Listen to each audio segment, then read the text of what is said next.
Fine, Wellness, episode 15. Back in with Scotty Dodd. How you doing, buddy? I'm doing well. I'm doing well. Just spent all day at the stable, training, baseball lessons, all that fun stuff. So I can't complain. The mind is fresh with all good fitness info. Absolutely. Freshly executed. I had clients today too. We're coming with Sunday too. Mm-hmm. Fitness Staying always busy. working on Sundays. Yeah, always. Love it. The most important question of the day. What are we drinking here? I'm sticking with my guns. I always have a pretty big bottle of Proper 12 with me, but baseball's starting up, so I'm going to drink it out of my Busch Stadium glass. Solid. Okay. I'm straight Jack, just regular Jack. Classic. I like it. All right. So last time we talked kind of like broadly about programming, but there's one specific program that is near and dear to your heart, and you've had a lot of success with. So I thought we'd dive in a little bit deeper. So give us kind of your 10,000 foot view of Conjugate, little background on it, and kind of why that's your jam. Yep. So I got really big into Conjugate when I was in college. We ran Conjugate when we were running Eric Cressey's work. I know we touched on him just a little bit. But after learning how he programs and how he was so sport specific while focusing on gaining maximal strength, I wanted to know what the method to the madness was. And so at that point, I started really digging into like, what's Conjugate? And when you type in anything Conjugate, the first thing that pops up is West Side Barbell, Louis Simmons.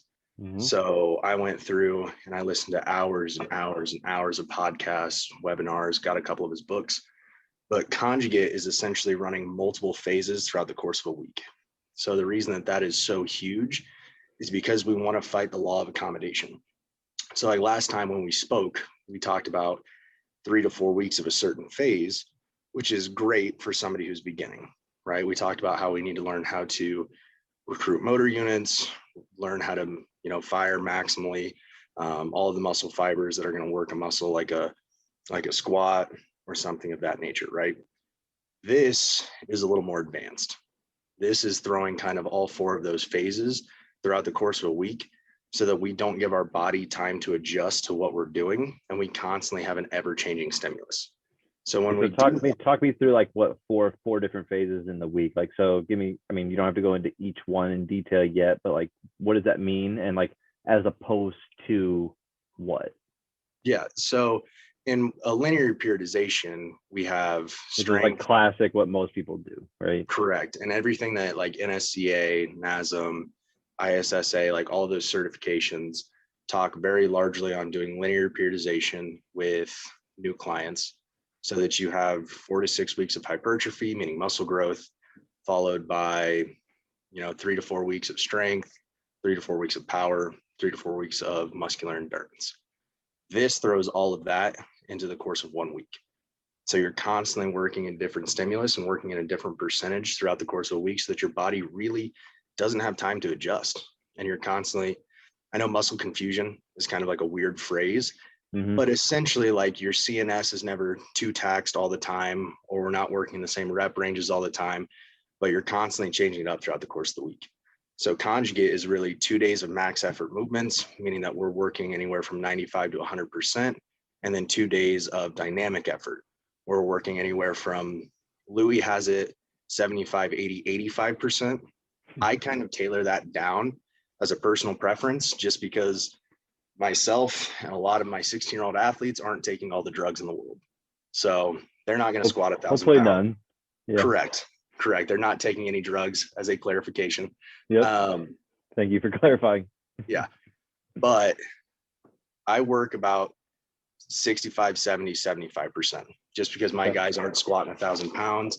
And if, let's say, they have a max back squat of 250 pounds, doesn't make sense for them to do 30 reps in a dynamic workout at 185 or 205, because that's just going to be too much. They don't have a big enough window to where that percentage is light enough weight for them to work it in that maximal speed that we're looking at. Okay. So maybe first start, because all program hoppers everywhere are like hype that you can throw everything into 1 week and they're like, oh great, this is perfect. So, and again, this is definitely for somebody that's more advanced. So maybe how would you qualify somebody to be capable of going into some program like this as opposed to like building their base through something more traditional like a linear periodization program. So like these, because this is advanced and you don't want it this like if you're just getting into fitness, this is not the route you want to go by all means. So like how are you qualifying people to be able to handle something like this? So crazy enough, like I said, that range that we kind of work in, you can actually do this with younger lifters or people in a younger training age if you go about it the correct way. So rather than maximal effort being as much weight as you can possibly move, do it to technical failure. So let's say a kid can deadlift 275, but he's rounding his back and it looks like shit. We're going to call 250 his maximal effort 100% because he moved it well. And then when we do our percentage work that week, we're going to do it off of that 250. Okay. So like even with younger athletes, 14-year-olds, anything like that, like I don't tax their body to where they physically can't move. I do it based off of how they're So moving. nice of you. Right. Trying to be a little more discreet with it, I guess. Yeah. Okay.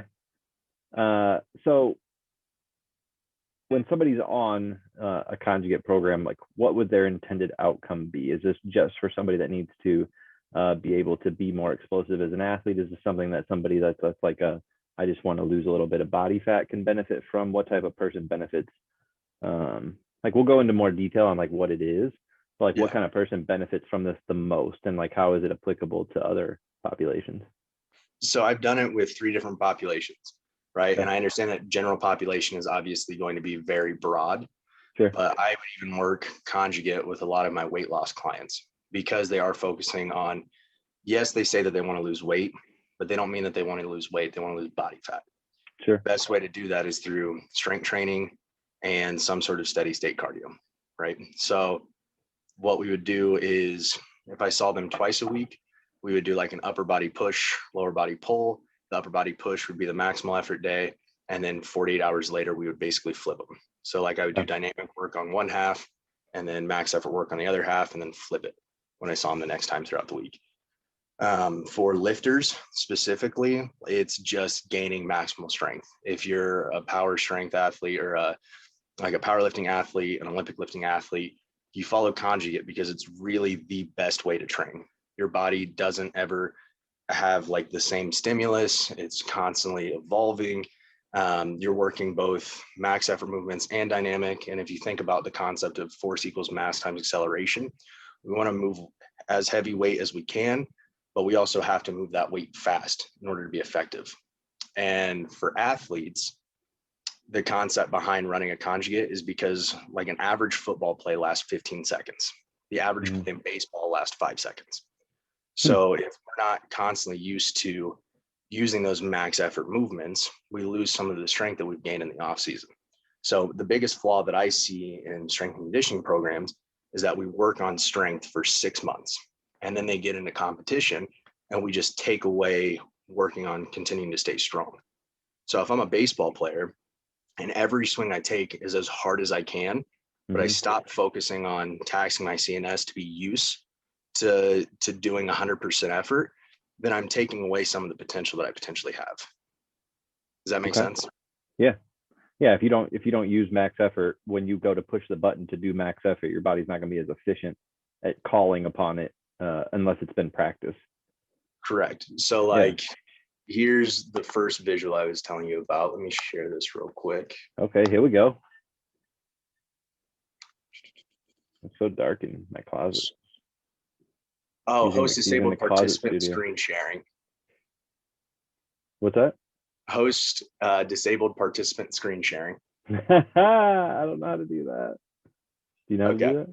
I don't know how to do that. Can you like cut out this little segment? You know how to edit that?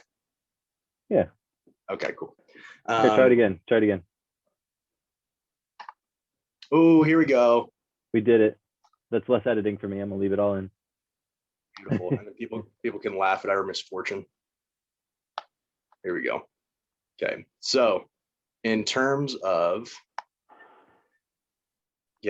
what the difference is between conjugate and linear periodization, right? Okay. So in linear periodization, we have 3 to 4 week cycles of working at varying intensities. So like in my power, I'm working at kind of like a higher intensity, but it's only 30 to 60%. I'm working as fast as I can. Strength, the volume increases while the intensity decreases because we're only working maybe 1 to 8 reps.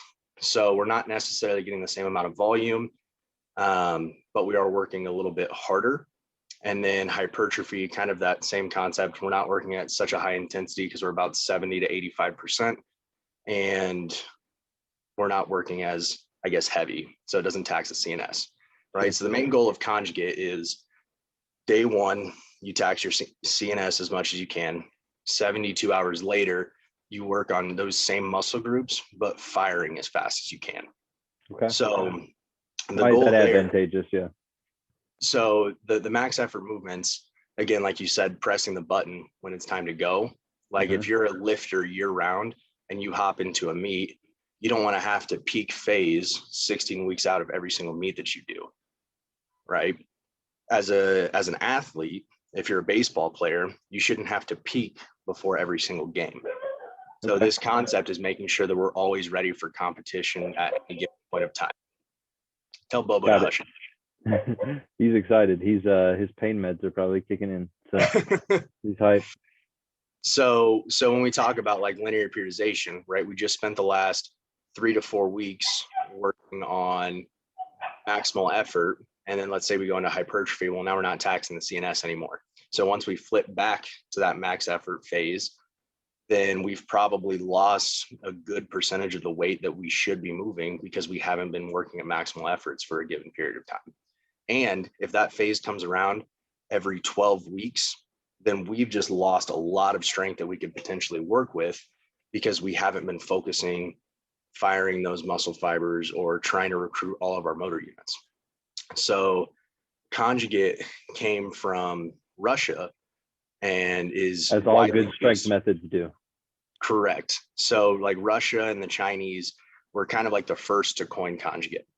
And when Louis Simmons was based over in Germany during the Vietnam War, he kind of got to learn from some of the best to do it. And then he brought that concept over to America and started to add bands and chains and accommodating resistance and really kind of piecing together a lot of parts and form what he called the Conjugate system and kind of perfected it for his athletes. And those guys are squatting anywhere from 1,000 to 1,200 pounds when they're wearing their gear, like just strong as an ox. So yeah, I mean, that's widely considered the strongest gym, right? I mean, in the world.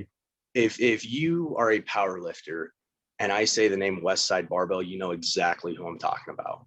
Yeah. Matt Winning, Chuck Vogelpohl, Dave Hoff, Donnie Thompson, like all of those dudes who held records for years and years and years because they followed the same system.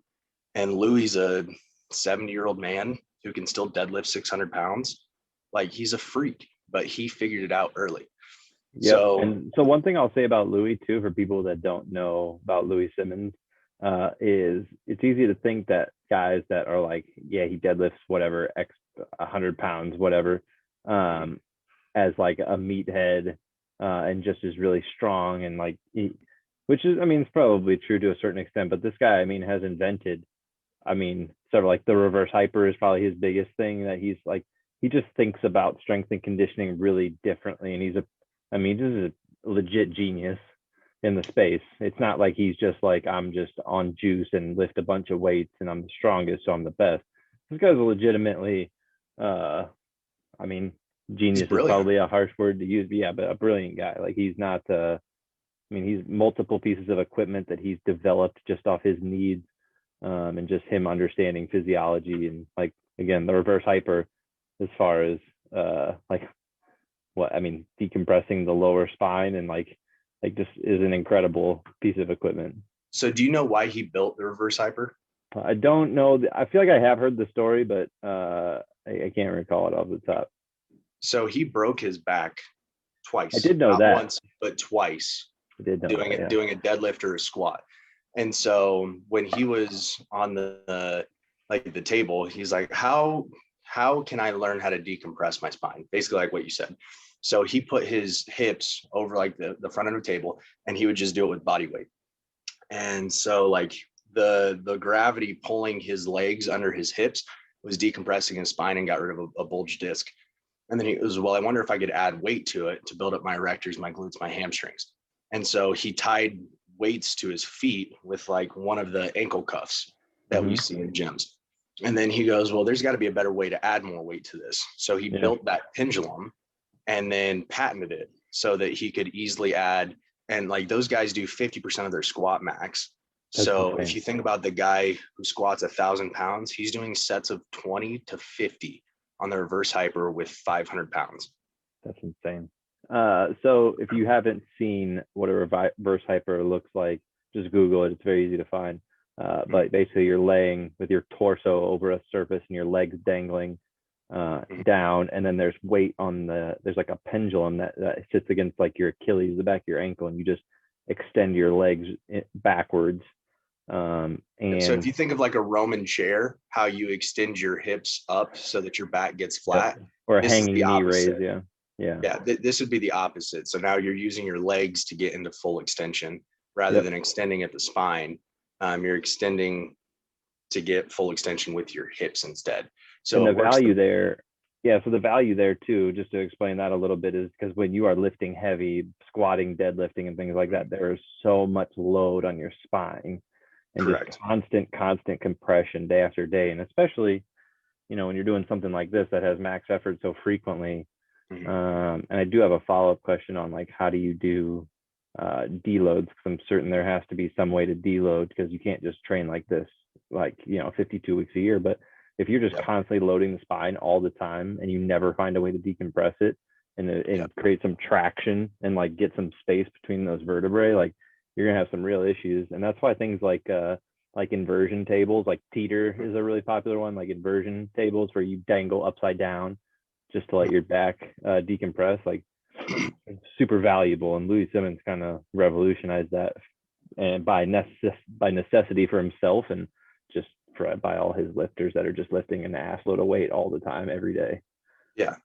So once he figured that out, right, like now he has this perfect machine for just exploding your posterior chain and making sure that everything in your core on your backside is strong. We talked about that a lot last time, is that everybody could use some work on their posterior chain. And so something like that is huge for those guys. So talk to me about deloading. So the advantage of this program is that it goes through phases, so you're not necessarily overtaxing one stimulus, but I gotta imagine heavy loads over a long period of time, there has to be some type of deload in there. How's that worked in?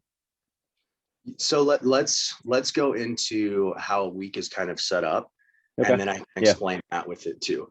Got it. So let's take a Monday through Sunday week. Okay. Monday would be max effort upper body. 48 hours later, I'm going to do my max effort lower body. So 48 hours from my max effort work, I'm going to do my dynamic upper body. So it'd go Monday, Wednesday, Thursday, Saturday. So Monday, max effort upper, Wednesday, max effort lower, Thursday, dynamic effort upper, Saturday, dynamic effort lower. On my max effort days, I'm working as close to 100% as I can. And again, with a youth athlete, it's going to be till technical failure. If you're somebody who doesn't have, I would say like a huge squat, bench, or deadlift, then we're going to be doing like 3 to 5 sets of one at 90 to 92%. It's Singles. Okay. Moving as much weight as you possibly can. Is there any situation that those aren't singles? I mean, you could work in 3s to 5s. A lot of it is training preference. And I think the same thing too, if you're not working with super heavy loads, like a guy who's doing an 800-pound squat, he's probably not going to want to do that a hell of a whole lot. Triple would be let's do a triple at 800 just for fun. Oh my God. Right. Yeah. So that's why they're going to ones. But you could take a max effort and do like a 3-rep max or a 5-rep max and do a 1 to 3 sets of that.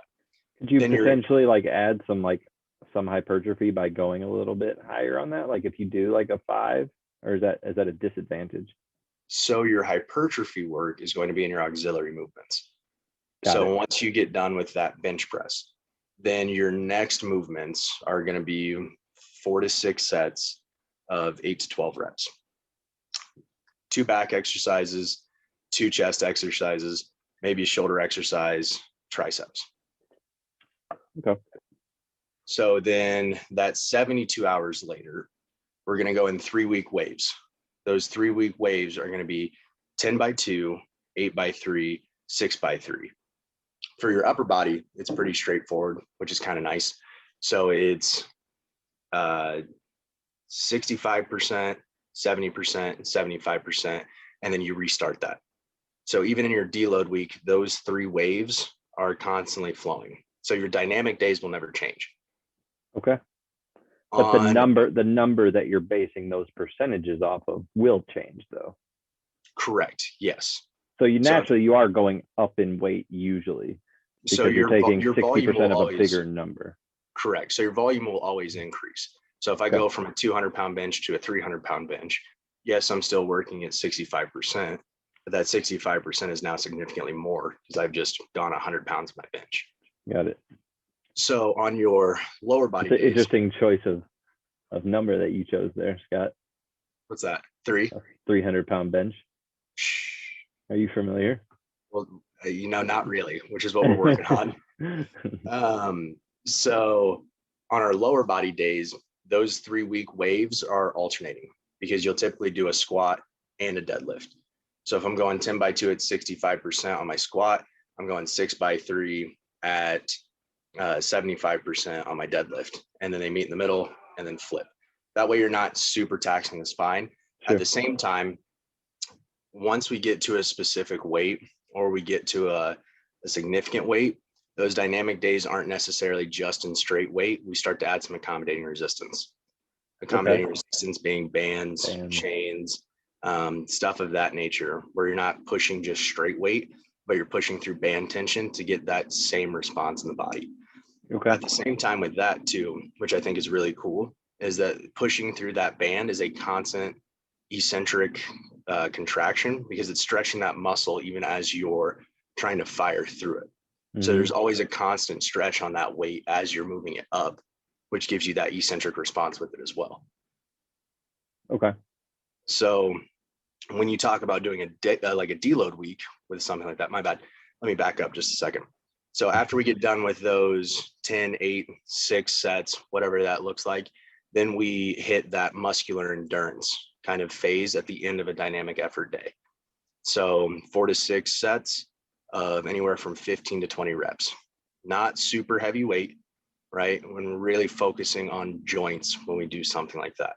So if you think about it, your elbows, knees, and hips are super tendinous regions, and tendon and cartilage don't get a ton of blood flow to them. So what we have to do is put a ton of blood into those muscles around those joints. That way we kind of help take care of those joints too. Okay. So deloads are necessary. I still do them every 4 weeks, but it's not so much as crucial because you're doing that side work to make sure that you have blood flow to the correct places so that your body recovers correctly. So our dynamic effort days are really focusing on joint health. So you might do like more leg extensions, leg curls, tricep extensions, lateral raises, stuff like that you're not going to do with heavy ass weight on a Monday. Bicep curls, if you want to do biceps, it's not that beneficial in terms of, okay. Feels good. Run with it. It feels good. Yeah. So 4 to 6 sets of 15 to 20 reps in those more single joint areas, which is really nice. So you can do like lateral raises, tricep extensions, bicep curls if you're a meathead. Appreciate it. Any kind of shoulder raise, but still, again, hitting the upper back, right? Anytime you work your upper back, always going to benefit you. Lats, rows, all that fun stuff so that we can still work on getting a bunch of blood flow to the upper back region. And if you have strong lats, all of your big movements will benefit from that.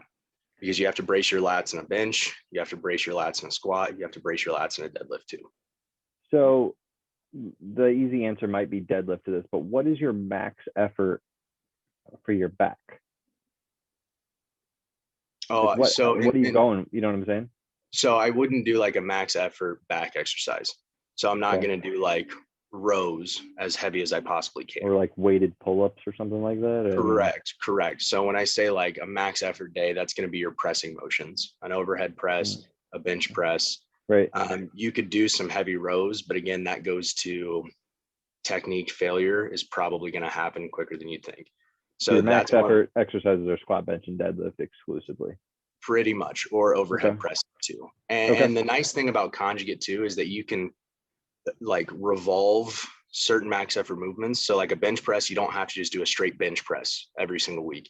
You can do a floor press, you can do a pin press, you can do an eccentric press, like something to change up what that stimulus looks like. So at Westside, they rotate their bars every 4 weeks. So like on their squat days, they might do safety squat bar for 4 weeks, cambered bar for 4 weeks, Mars bar for 4 weeks, and then they flip it when they get going into their next cycle. So what they're doing is constantly changing and their body can't adapt to it. So how big of an impact does a bar have, say, like a safety squat bar versus, I mean, you know way more about bars than, so how big of a difference, like a stimulus, is that? So let's take a straight bar, for example, right? Your regular Olympic bar.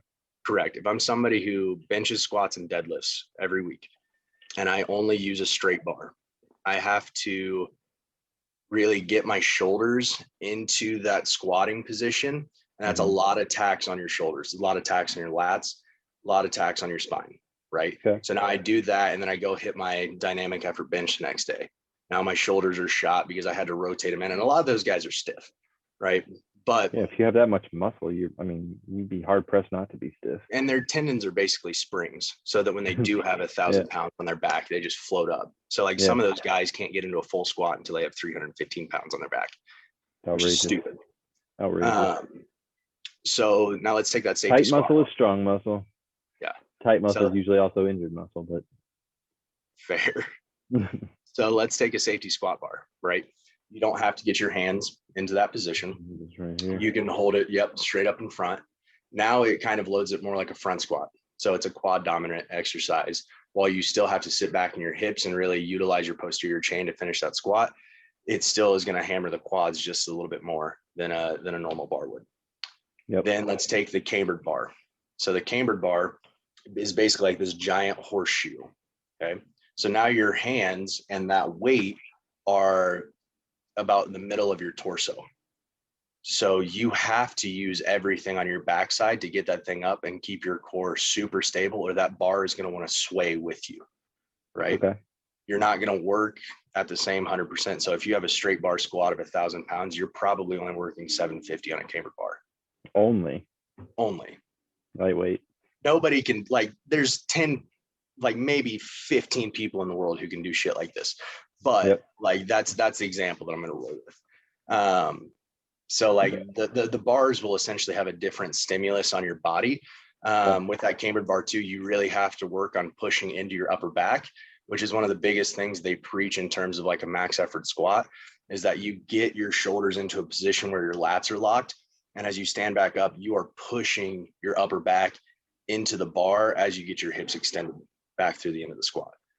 It seems like counterintuitive to how you would coach it for general population. Like really push into your back. Like I would never give that advice. Well, I guess that's a weird way to word it, right? So you're pushing your upper back into the bar. You're not getting into like a lordotic curve, if that makes sense. You mean like to brace? Like initially you're pushing into it. Correct. You're not leaning forward so that you can subsequently extend back out of it. No, but when you stand back up, you have to drive your torso up. Into the barbell. So I guess that's what I mean by it. Not necessarily pushing into your upper back, but in order to keep your chest high, you have to engage your lats to be able to drive the bar upward with your chest still tall. That makes sense, because you're not, I mean, unless you're 90 degrees, like if you're even a little bit over, that bar is going to pull you down. You do have to press to keep yourself upright in some capacity. Correct. Yeah. So like if you're an average, go ahead. No, you're good. So if you're a person that would want to get involved, like wanted to start, looking at Conjugate, who would you recommend it for? maybe more specifically, who would you not recommend it for? And then like, what would be your steps to get started with it? So it seems like most people could use it in some capacity. Who would it not be effective for? Anybody who's working to get stronger in the gym, regardless of whether or not they're going into a competition. It would be good for these people. I think it would be good for.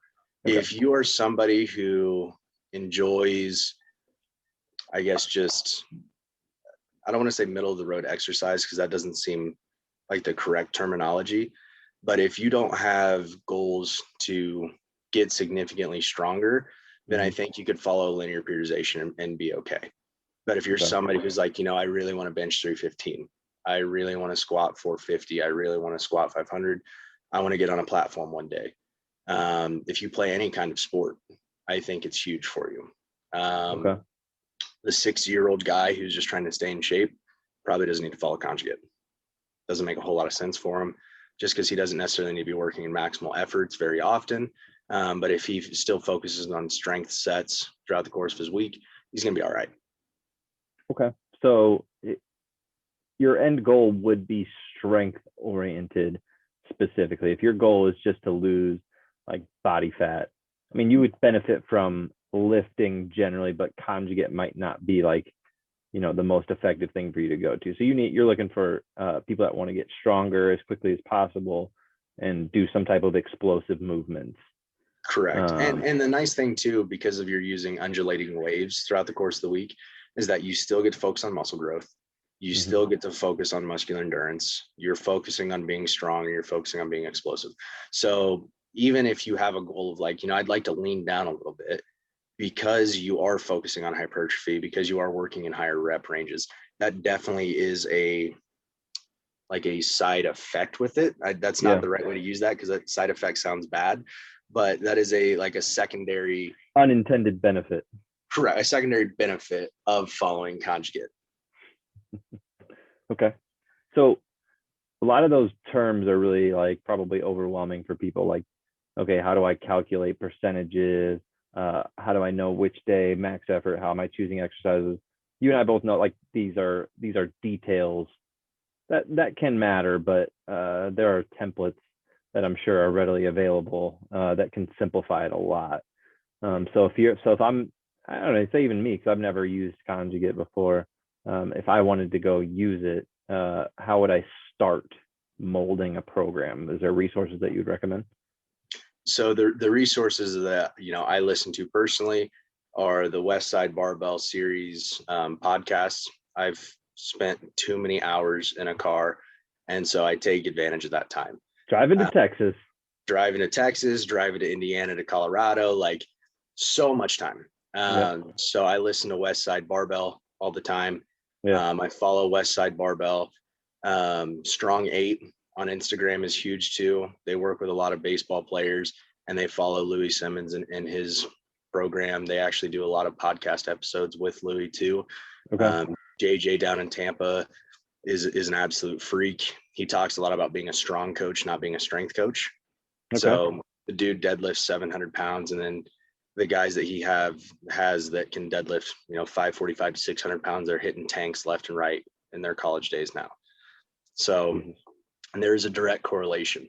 So Strong 8, West Side Barbell, Donnie Thompson's another big guy that I listen to. He's straight out of West Side. Mark Bell is straight out of West Side, the guy who invented the slingshot and the Mark Bell's a skinny guy now.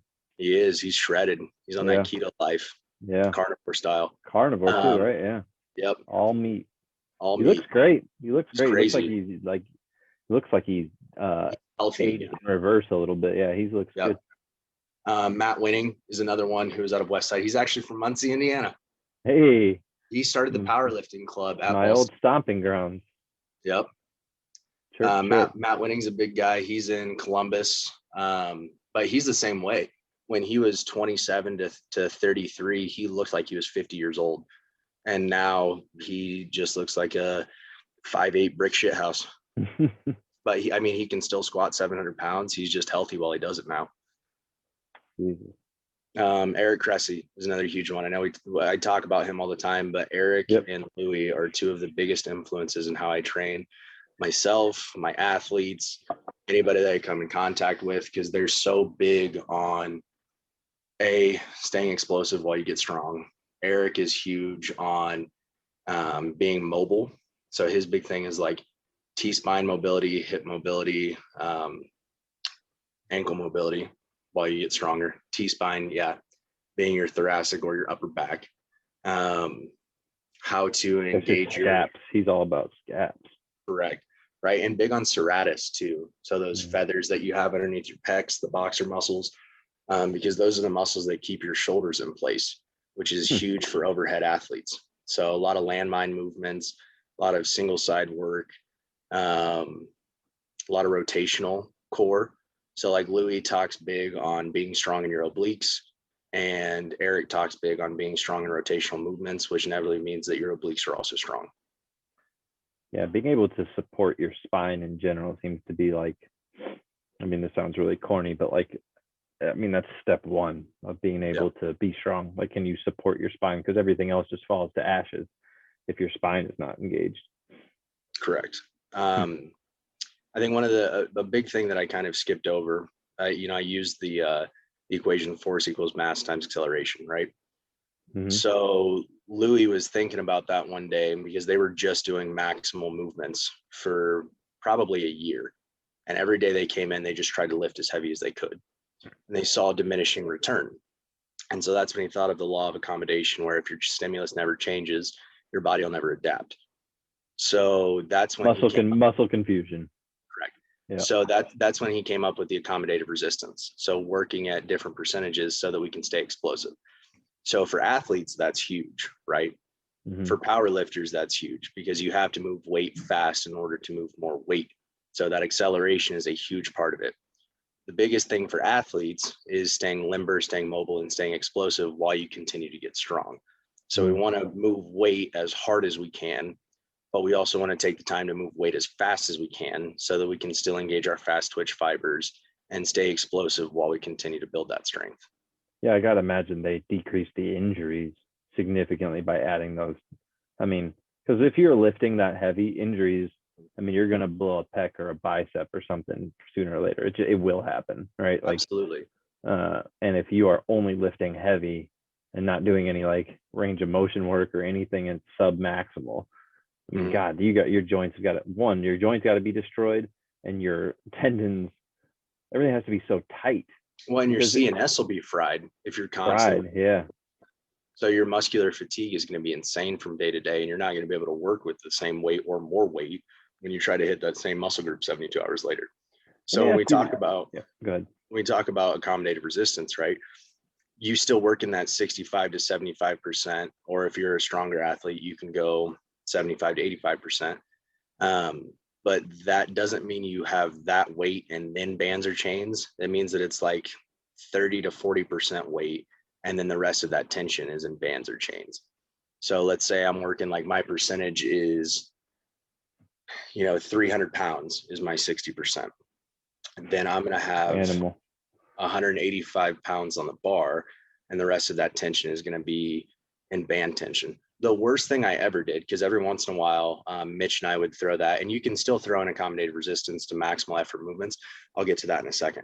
The worst thing I've ever done is Mitch and I had 275 on the bar and 250 pounds of band tension. And if you don't think deadlift, back squat. Oh my God. If you don't think I used every damn muscle in my body to stand that up, you are high as a kite. That is the hardest thing I've ever done in my life. Were you did you just panic? It was like, I need to save my life. There were no straps. It was just the big blue bands pulling everything down on a monolift. Oh, you did have a monolift. I did have Mitch's big ass standing behind me, so I felt a little more comfortable. Yeah, he'll just bear hug me to life. Yeah, he'll deadlift that. You can pick us both up. It'll be all right. I remember Mitch. I'll never forget. We were in Texas, and I feel like there was. I'd have to ask Ben what the number was, but I'm pretty sure it was 275. Yeah. On a bar sitting on the ground, and he walked over and got a strap, one strap, and deadlifted this with one hand. It was 455. What? Because Ray, the ops guy, they were doing max outs. It was alpha class. Cold, he grabs the strap, 455, picks it up with one hand. One hand, 455. I can't pick up 455 with two hands right now, guaranteed. He is the strongest human that I've interacted with. Unbelievable. It's stupid. So how I would recommend throwing accommodative resistance in, once you become a little more advanced, a little bit stronger, 1 week, do straight weight. So you know what it feels like to move that weight. The following week, do band tension. Following week, straight weight. And then the next week, hit that deload at 70%. So maximal effort, right? We go, let's say we're doing a squat. So week 1, I do a 400-pound squat with 400 pounds of weight. Week 2, I'm going to do that same 400-pound squat, but I'm going to do it with 250 pounds of weight and 150 pounds of band tension.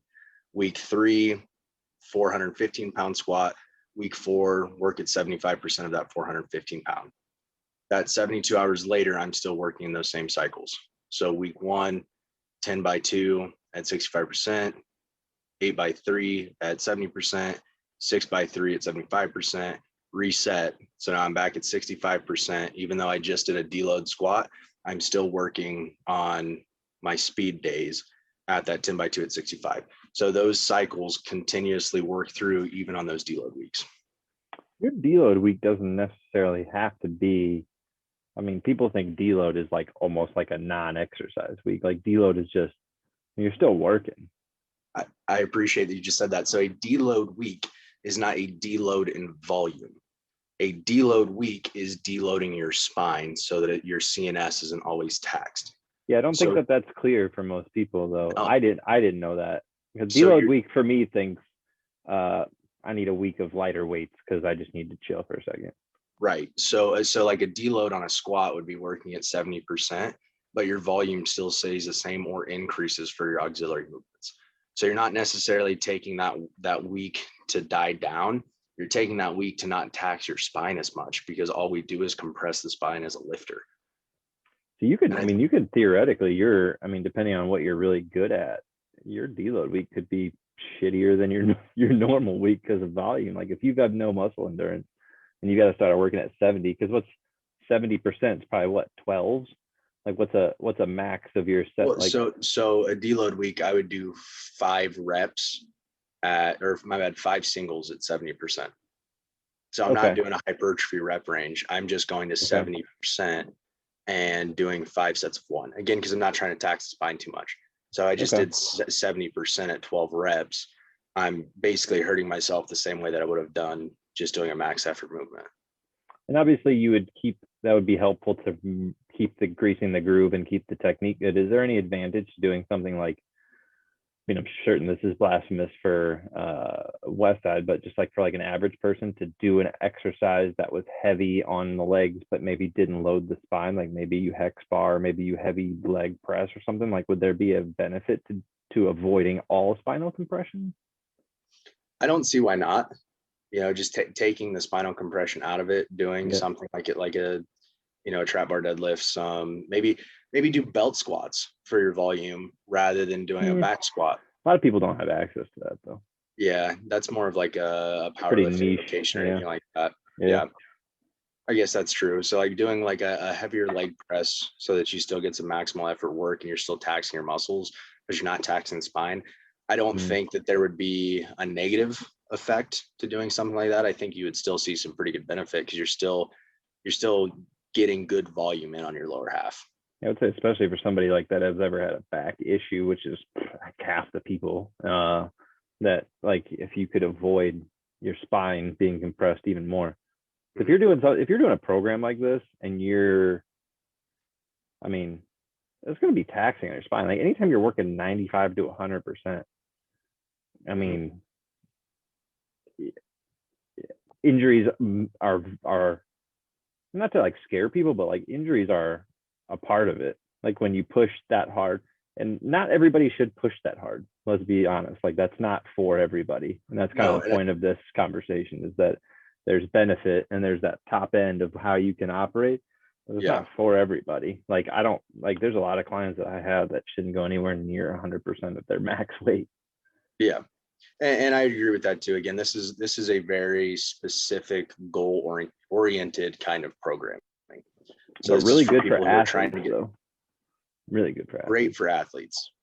And then obviously lifters too, because their goal is to move as much weight as possible. True. So it makes the most sense to do something where the stimulus is ever changing and your body never gets used to what you're doing, switching up the main exercises, hammering those points where we really need to be strong. So like for your bench press, you need strong lats, you need strong triceps, you need healthy shoulders. I won't say that you need super strong shoulders, but you need healthy shoulders. So making sure that you're doing your lateral raises, your front raises, your rear delt raises to really hammer that area that doesn't necessarily get a ton of blood flow. Triceps, right? Your elbow joints don't get a ton of blood flow. So you have to hammer your triceps. For your lower half, doing stuff like belt squats if you have it, reverse hypers if you have it, which are very niche programs or very niche locations. You could almost replace those with a leg press. It's not going to be the same kind of stimulus, but it would be a good alternative. Back extensions. Most people can get a back extension. Yeah. Stuff like leg that. extensions, leg curls, anything where you can hammer the areas close to the knees and on the backside. Yeah. Hack squat. Correct. Yep. Hack squat's nice. Especially a low. I know a lot of people don't like these, but the low back hack squat, because you can load up heavy on your legs. I mean, it's like a belt squat kind of. Like you don't have to compress your spine. Like, and you can put a lot of weight. And if you got as long as it's a long enough platform, like that dumbass platform we had at LA that was like super small, might work for you. Not gonna work for me. That's my legs are longer. But I'm 5'9", which is why I'm stronger. Shorter distances to travel, dude. Short levers. So let's I guess some like results that I've had. Joe Billets, one of my favorite clients. Dude is like a little brother to me. But the first time I met him, we did trap bar deadlifts, and we had 185 pounds. Did a 5x5. Big kid. Absolutely big kid already. Torched, right? 6'2", probably 230, 240. It was absolutely torched. 185 pounds, 5x5 trap bar deads. 30 days later, 315 pounds in the trap bar, 5x5, crushes it. 30 days later, pulls 365 for the first time with a straight bar. Another 30 days later, pulls 430 for the first time. So in a 3-month span, we went from 185 pounds in the trap bar, where he probably could have pulled 245 if we were doing a 1-rep max, to a 430 pound 1-rep max. Straight bar. And for people that don't go between a hex bar and straight bar, there's a drastic there. You can pull a lot more on a hex bar than you can a straight bar. So to go from 185 on a hex bar, to 430 on a hex bar would be incredible. To go from 185 on a hex bar to 430 on a straight bar is bananas. Correct. His back squat went from 205 pounds to 405 pounds in that same time frame. 16 years old. Yeah, I mean, a lot of that has to do too. I mean, that is obviously an outlier in terms of like performance. A lot of that has got to do with like him being able to get his body aligned and like grease, like getting the movement down. Like there's got to be more raw strength. You're not going to increase strength strictly that much. Like you had to have cleaned up his movement economy in some capacity. So absolutely. Better. That comes with the repeated movement and getting used to the movement and understanding the movement too. Yeah. So we did something that was to benefit those movements every single week. So like we would hammer back extensions. He understands the hip hinge. We would hammer like a Russian kettlebell swing. So that he understands the hip hinge. We did so much volume on his hamstrings that they were so strong, and his glutes that they were so strong that 90 days later, he can do almost 2.5 times the weight that he was working with. It's outrageous. So I worked with Grace College up in Winona Lake, and I did their strength and conditioning program. All of the guys saw significant increases in their arm velocity, their foot speed, their exit velo off the tee. So like those are big things when you talk about a college program and understanding how they're improving throughout the course of a season. One of the guys that I worked with, and mind you, this was all virtual. I never went up there to see them and see what they were doing. They would send me videos of their lifts. I would critique them. They would work on it the next time they hit it.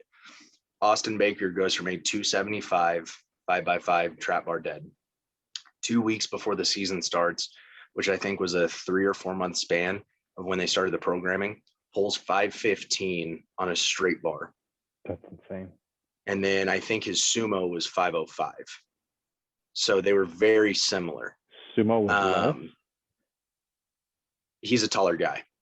Uh, So there is something to do with levers and being able to pull in certain positions. So his sumo was just a little bit less, just because his conventional is more beneficial to his levers. yeah, that makes sense. That's a conversation for a different day. Yeah, you shorter guy, like 5'9", you're gonna probably sumo like crazy. Oh yeah, because then I have to pull the bar 18 inches, and we'll call it good. Yeah. So he goes from a 275 deadlift to a 515-pound deadlift. His squat goes from 225 to I think 425. Mind you, he's a second baseman.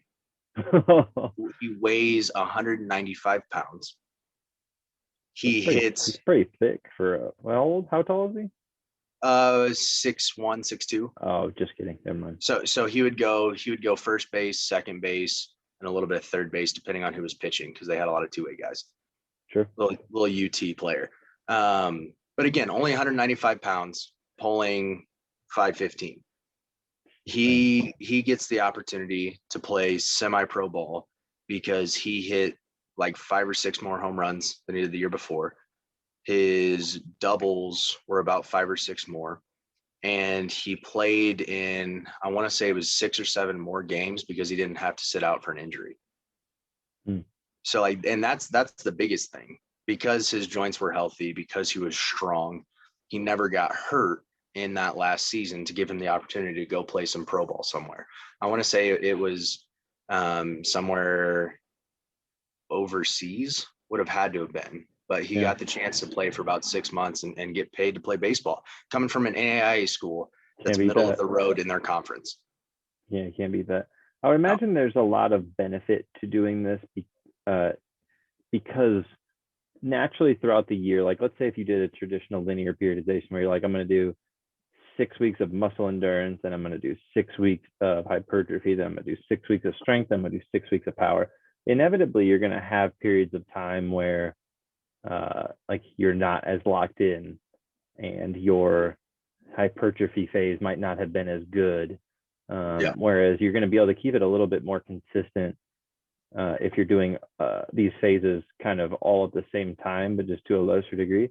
But conversely, I would imagine missing a workout is a very problematic, because you're kind of like, you have to time them up appropriately, and you can't just skip one and start going to the next one. You can't just skip, a max effort day.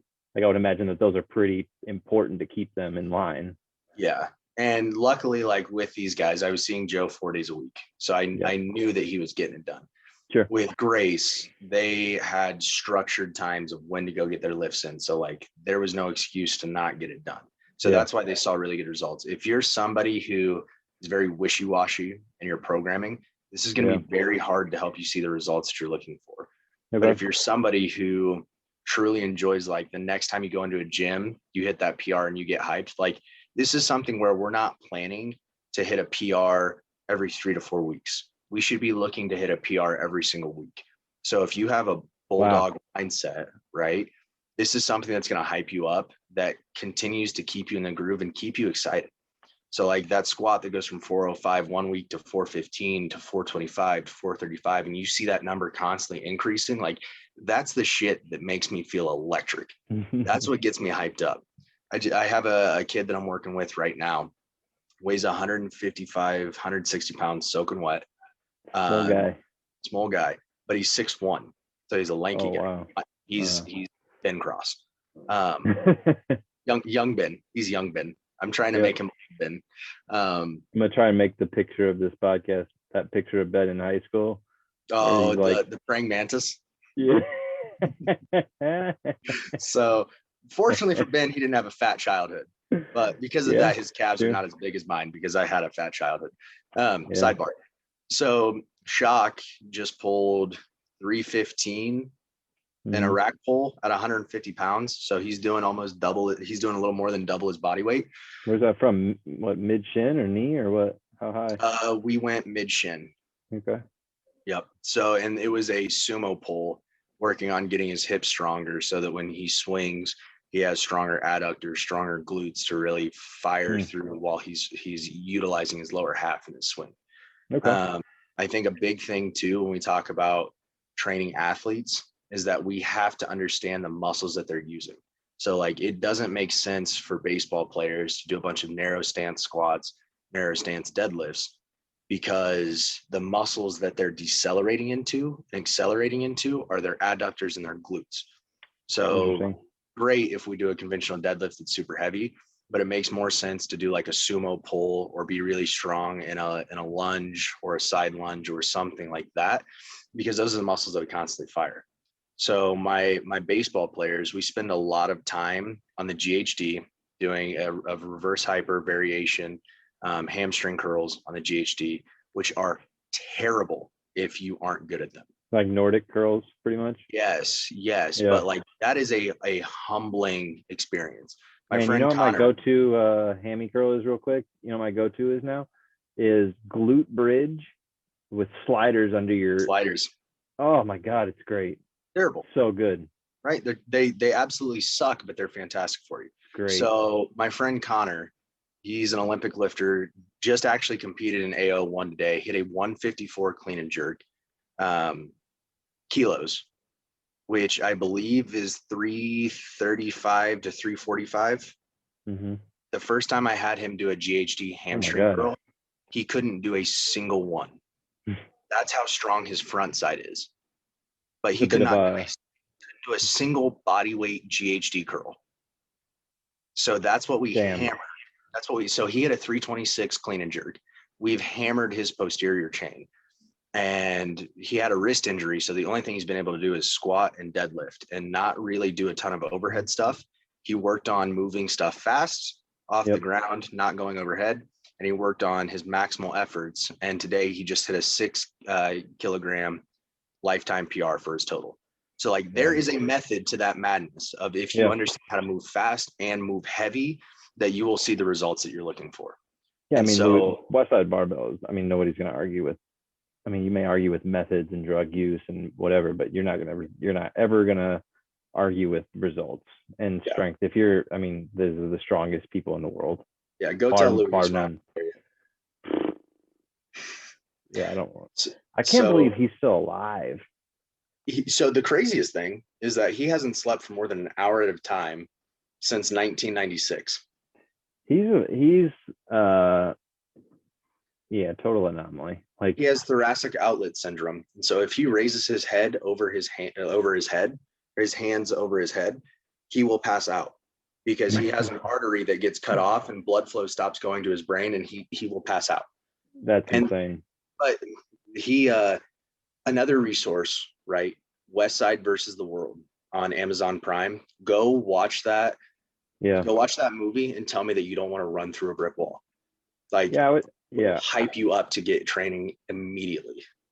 So is there something, I know I already asked you this and you answered this in kind of a more of a roundabout way, but what is like, if you want to go and get like the 5 to 10 minute crash course on like, here's how I can set up my first month of Conjugate. Like, I know you gave me some good resources in terms of people, but you're going to have to filter through a lot of information if you're just like rolling through their Twitter or something like that. Is there some place you can go that you're like, here's how I can set up a week? Give me like a template of some type. Is there anything like that that's readily available that you can think of? I did a lot of studying to kind of mold what I do today. So I think if somebody's looking for like, what's the easiest way that I can get into Conjugate, pick one day. This is the start of your week. All right. So for everybody, bench is on Monday, right? It's universal bench day on Monday. So do your heavy bench on Monday, do your speed bench on Thursday, do your heavy squats on Wednesday, do your speed squats on Saturday. And then in between, hit some recovery workouts, whether that's myofascial release, maybe you're doing shoulder raises with a super light weight, but for a shit ton of reps, tricep extensions, hamstring curls, body weight lunges, stuff like that. But I think that's the easiest way to do it. Max effort followed by hypertrophy, 72 hours later, dynamic effort followed by muscular endurance sets. And if you always hammer your upper back, triceps, shoulders on your upper body days, and you hammer your hamstrings, quads, hips on your lower body days, you're going to be in a really good spot. Okay. All right. What else you got for the people? Any other like pro tips on conjugate that you can think of, like that might be useful to people starting out? I think the biggest thing that you see people fail with is the amount of times they use gear, like wrist wraps, knee wraps, belts. Not gear. Not gear, not needles, but gear. equipment. Yeah. Equipment is what I There should you have go. said. Yeah. So Louis would call gear. That's not what Louis would think of as gear. Yeah. So wrist wraps, knee wraps. I'm okay with compression sleeves. I was a catcher for 12 years. My knees are shit. So once I get above like 225, 275 on anything, the knee sleeves are coming on. Just because I don't like listening to things crack. I'm only 25. That shouldn't be an issue. So I'm not going to listen to it. But knee wraps, wrist wraps, belts, don't worry about putting that stuff on until you get over 85, 90%, because you should be able to brace your core effectively at those lower submaximal percentages without needing assistance. The other big thing too, and this absolutely drives me nuts, is watching somebody wear a belt to do lat pull downs or rows. It is unnecessary and stupid. This is just a rant. This is not even related to conjugate. This is just you being upset. But on top of that, when you wear your belt, it should not be right above your waistline, right? Your belt should be either just on or below your diaphragm, so that when you flex your core to brace your spine, it becomes an extension of your core. It's not supporting your back. It's not protecting your back. You're breathing into it so that you can stay as strong as you possibly can and keep your body tight. Because once your lats are engaged, it's not a fashion statement. Correct. It's not to wear to look cool. Correct. When your lats are engaged, when your core is braced, you're going to get a little bit more out of it, but that's not supposed to be protecting.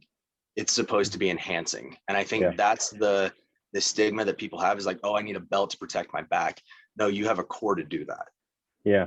You need that belt to brace so that you can keep your chest upright when you have 400 pounds on your back and it wants to pull you forward, but you're breathing into that thing so strong that you physically cannot lean forward. Yeah, I always have shied away from belts because I've just always believed, well, one, I have a 315 rule on anything anyway, so I don't go anything over 315, so I don't need it anymore really. But I feel like it's not teaching you, unless you're really objective with like learning how to do it before you use a belt. People are leaning on the belt as a crutch to brace their core, and I fucking hate that. Like, you're just like cheating the game. Like it'd be like if you were like you're using the slingshot on bench every single day. Right. You're just trying to put up bigger numbers and you're not actually improving yourself. You're just trying to make more weight move for the fucking hell of it. Yeah, no, they're definitely useful. They're beneficial. Yeah. You have to use them in the right settings. So if you use them all the time, your body will never understand how to not have them with you. So you have like walking with crutches all the time, and then somebody's like, all right, now go walk, and you're like, or training wheels, like they're like training wheels on a bike, and then you're like, I'm gonna go do the Tour de France, and then you take the training wheels off and you are all kinds of fucked. Yeah. So use them in the correct setting. Use them when you go above 85, 90%, so that your body has a little more strength in the joints, but don't use them all the time, because if you use them all the time, you're not taxing the pieces that need to learn how to be taxed. You're not learning how to do the real movement. You're learning how to do the real movement within enhancements. Right. Yeah. Word. Nice, buddy. Yeah, that was my 2-cent rant. I feel like that's what goes through your head all day, and you're like 75% of you is upset that you haven't shared it. Yep. Or it's, why the hell are you squatting that much weight when you can't get anywhere near parallel? That goes through my head a lot too. That's the other 25%. That's the other 25%. And I can't just explode because I like my job. That's fair. And you shouldn't yell at under 18-year-olds. Correct. That is also a fair point. Yeah. Right on. All right, buddy, anything else you got? That's it, man. No quick hitters today? No quick hitters today. NBA All-Star games on. I got to go do Bobo's physical therapy. Yeah. All-Star games on. Got a 5:30 client. It's already 8:30 here. Yeah. Time to wind down for the night. I've had 2 Jack Daniels. You're really Ready feeling to- yourself right now, huh? I'm ready to go relax and watch the All-Star game. This video is brought to you by UberFit. Looking for a fitness program that works for your busy life? UberFit is the premier on-demand fitness solution for Carmel and northern Indianapolis. UberFit coaches bring the gym to you, offering a full health club experience and equipment package, including free weights, squat rack, conditioning equipment, and the guidance you need to perform at your best. Prefer a more traditional gym experience? Schedule a time at UberFit's private studio in downtown Carmel.